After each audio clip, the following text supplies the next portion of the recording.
Lieutenant general سرفراز علی سمیت 6 افسران شہید ہو گئے ہیں۔ گزشتہ دنوں بلوچستان میں پیش آنے والے ہیلی کاپٹر کے افسوسناک حادثے میں کور کمانڈر کوئٹہ جنرل سرفراز سمیت 6 فوجی افسران و جوانوں کی شہادت پر پوری قوم رنجیدہ تھی، لیکن اس افسوسناک واقعے کی آڑ میں چند شرپسند عناصر کی جانب سے سیاست اور مکروہ پروپیگنڈے کا آغاز کر دیا گیا۔ 50 فالوورز والے ٹویٹر اکاؤنٹ والے ایک 18 سالہ نو عمر لڑکے کی غیر ذمہ دارانہ ٹویٹ، جسے صرف ایک ری ٹویٹ ملا، کو بنیاد بنا کر چند صحافی حضرات اور ایک میڈیا ہاؤس نے پروپیگنڈے کا پہاڑ کھڑا کر دیا۔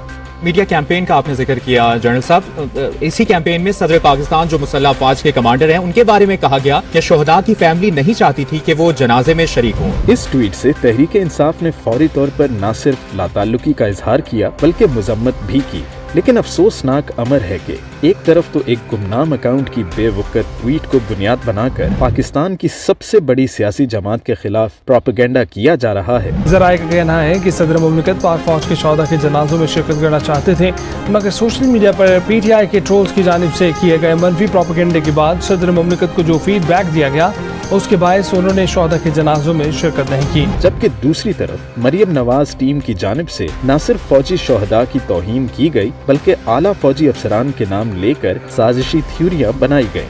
یہ حرکات کرنے والے اکاؤنٹس کو مریم نواز خود فالو کرتی ہیں اور ان اکاؤنٹس سے نون لیگ نے کوئی لا تعلقی اختیار نہیں کی، لیکن اس سب کے باوجود نہ کوئی ایکشن ہوا، نہ کوئی مذمتی بیان۔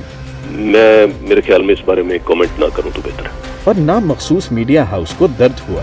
یاد رہے کہ اب تک سیاسی رہنماؤں میں صرف عمران خان ہیں جو شہید لیفٹیننٹ جنرل سرفراز علی کے گھر تعزیت کے لیے گئے۔ سوال یہ ہے کہ شہداء کے خون پر سیاست کون کھیل رہا ہے اور کیوں؟